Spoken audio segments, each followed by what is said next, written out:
Hello, my name is Dr. Natasha Wright.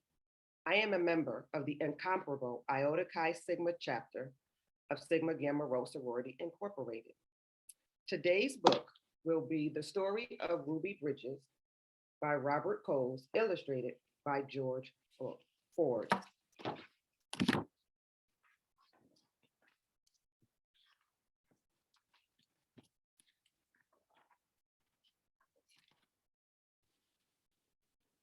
Ruby Bridges was born in a small cabin near Tylerton, Mississippi. We were very poor, very poor, Ruby said. My daddy worked picking crops. We just barely got by. There were times when we didn't eat much. The people who owned the land were bringing in machines to pick crops. So my daddy lost his job, and that's when we had to move. I remember us leaving. I was 4, I think. In 1957, the family moved to New Orleans. Ruby's father became a janitor. Her mother took care of the children during the day. After they were tucked in bed, Ruby's mother went to work scrubbing floors in a bank. Every Sunday, the family went to church. We wanted our children to be near God's spirit, Ruby's mother said. We wanted them to start feeling close to him from the very start.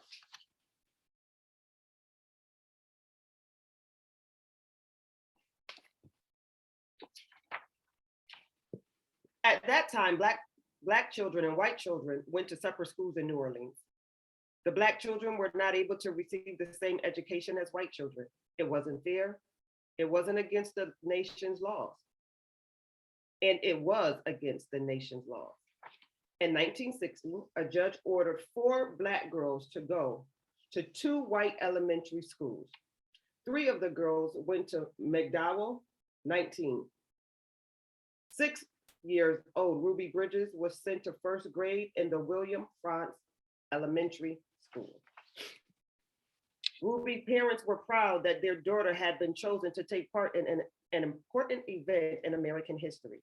They went to church. We sat there and prayed to God, Ruby's mother said, that we be strong and we have enough courage and we'll get through any trouble. And Ruby would be a good girl and she'll hold her head up high and be a credit to her own people and a credit to all American people. We prayed long and we prayed hard. On Ruby's first day, a large crowd of angry white people gathered outside of Frantz Elementary School. The people carried signs and said they didn't want black children in a white school. People called Ruby's name. Some wanted to hurt her.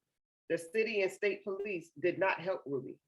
The President of the United States ordered federal marshals to walk with Ruby into the school building. The marshals carried guns. Every day for weeks, that turned into months, Ruby experienced that kind of school day. She walked into Frantz School surrounded by marshals, wearing a clean dress and a bow in her hair and carrying her lunch pail. Ruby walked slowly for the first few weeks. As Ruby approached the school, she saw a crowd of people marching up and down the street. Men and women and children shouted as they pushed past her. The marshals kept them from Ruby by threatening to arrest them. Ruby would hurry through the crowd and not say a word. The white people in the neighborhood would not send their children to school. When Ruby got inside the building, she was all alone except for her teacher, Miss Hurley. There were no other children to keep Ruby company, to play with and learn with, to eat lunch with. But every day Ruby went into the classroom with a big smile on her face, ready to get down to the business of learning. She was polite and she worked well at her desk. Miss Hurley said she enjoyed her time there. She didn't seem nervous or anxious or irritable or scared. She seemed as normal and relaxed as any child I've ever taught. So Ruby began learning how to read and write in an empty classroom, an empty building. Sometimes I look at her and wonder how she did it, Miss Hurley said. How she went by those mobs and sat there all by herself and yet seemed so relaxed and comfortable. Miss Hurley would question Ruby in order to find out if the girl was really nervous or afraid, even though she seemed so calm and confident. But Ruby kept saying she was doing fine. The teacher decided to wait and see if Ruby would keep on being so relaxed and hopeful, or if she gradually would begin to wear down, or even decide that she no longer wanted to go to school. One morning, something happened. Miss Hurley stood by a window in her classroom as she usually did, watching Ruby walk toward the school. Suddenly, Ruby stopped. Right in front of the mob of howling and screaming people, she stood there facing all those men and women. She seemed to be talking to them. Miss Hurley saw Ruby's lips moving and wondering what Ruby could be saying. The crowd seemed ready to kill her. The marshals were frightened. They tried to persuade Ruby to move along. They tried to hurry into the school, but Ruby wouldn't budge.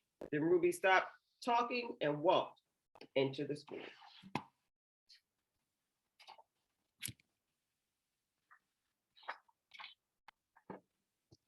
When she went into the classroom, Miss Hurley asked her what happened. Miss Hurley told Ruby that she's been watching and that she was surprised when Ruby stopped and talked with the people in the mob. Ruby became irritated. I didn't stop and talk to them, she said. Ruby, I saw you talking, Miss Hurley said. I saw your lips moving. I wasn't talking, said Ruby. I was praying. I was praying for them. Every morning, Ruby had stopped a few blocks away from school to say a prayer for the people who hated her. This morning, she forgot until she was already in the middle of the angry mob. When school was over for the day, Ruby hurried through the mob as usual. After she walked a few blocks and the crowd was behind her, Ruby said the prayer she repeated twice a day before and after school. Please, God, try to forgive those people because if they say those bad things, they don't know what they're doing. So you could forgive them, just like you did those folks a long time ago when they said terrible things about you.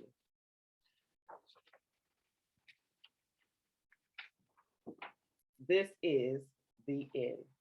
I thank you so much for following along on this on today. For more videos, for more story time, please visit us at our website. Have a great day.